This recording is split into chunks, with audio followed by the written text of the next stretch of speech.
And our candidates tonight here are John Churchman and Bob Bancroft. And I'm glad you guys are here tonight. We're going to try to keep things at about 2 minutes an answer, but we'll play it by ear a little bit. And I'd like to start off, John, if we could, with you with an opening statement. You can tell people why you're running and what's important to you. Well, I want to thank you, Howard, for hosting this, being our moderator, and I want to thank Bob for being our legislator. Well, I was this last year when Bernie Sanders was campaigning. I think it was last summer, and I was very interested in what he said, and he said that it was very important that the down ticket races, the ones down the ballot, that we participate. And I've always wanted to participate, and I've always been interested in the legislature. I'm a farmer. I'm an author. I'm a photographer. I live out in Essex on our small farm, and that really resonated with me. And I think it was also one of the things that happened. I was going up to Charleston, Vermont, to do a book reading up there for elementary students. And I realized I really love Vermont. I'm driving through the landscape, and I'm doing this book reading. I'm looking at all these wonderful little faces looking up at me, and I really feel that it's really important that we, as a state, we take care of the kids.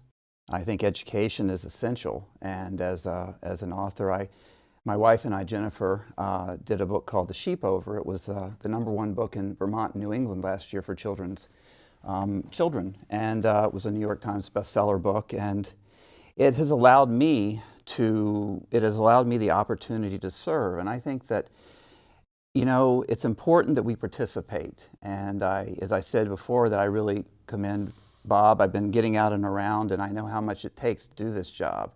And I really think that if we have the ability to serve and to participate in our democracy, it's important that we step out and we do that. And that's really why I think I'm doing it. It's for the kids I saw. It's for the fact that I'm a small businessman. I'm a farmer. I feel like I've been growing a business in Vermont for many years, and it's been up and down. I've felt all that. And I think that I have a voice, and I feel like if we're going to have a democracy, we need to have two sides of the equation. You need to have, you have someone over here and you have someone over here, and you give people choice. And I realized that there really wasn't anybody stepping up for it, and I was good friends with Warren Kitzmiller, who's a representative over in Montpelier, and we started talking about it, and he said, you really should do it. And then Peter Welch, who's also a friend of mine, he called me and he said, I think you'd be really good for this job. So I decided I'd try. Excellent. Thank you. Bob? Hi. Little background. I'm an economist by training. I have 2 advanced degrees. I'm a former farmer, former UVM professor. I have a consulting business dealing with economic issues.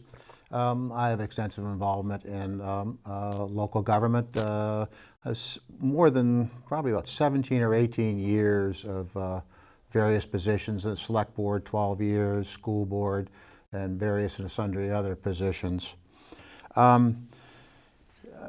My major concern and reason for running is that I do believe that Vermont is in serious trouble. Let me share with some disturbing statistics. In 2010, the University of Connecticut did a study on the manufacturing cost, and Vermont had the distinction of having the highest manufacturing cost of any state. In 2015, we had the 7th lowest economic growth. The median earnings of people with a bachelor's degree in Vermont, and I think it was the year 2014, and maybe it was 2013, is the 3rd lowest in the country. We're just ahead of Mississippi. For the 6th or 7th year, we're going to have a budget deficit. The first thing the legislature is going to have to deal with is probably at least a $40 million hole in our budget. This is after raising taxes and fees of $100 million in the last 2 years. Tax revenues are declining. Our cost of living in Vermont is, according to one source, is 19% above the average for the country.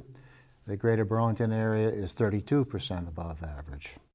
Young people are leaving. The census says that for the first time in a long time, many, many years, decades, in fact, we actually had a stagnant or a slight decline in our population. We are losing 25 to 44-year-old individuals. This is the economic engine in Vermont. If we lose these individuals, we are going to be in serious trouble in the future. A recent article in the Burlington Free Press, written by Art Wolf, a fellow Westfordite, an economist at UVM, presented some disturbing statistics. The average income of people moving into the state is less than the average income of the people moving out of the state. And this is particularly so of individuals between the ages of 55 and 64. We want to keep these wealthy individuals here in the state. They don't put any burdens on the system, and they pay taxes, but we're losing them at an alarming rate.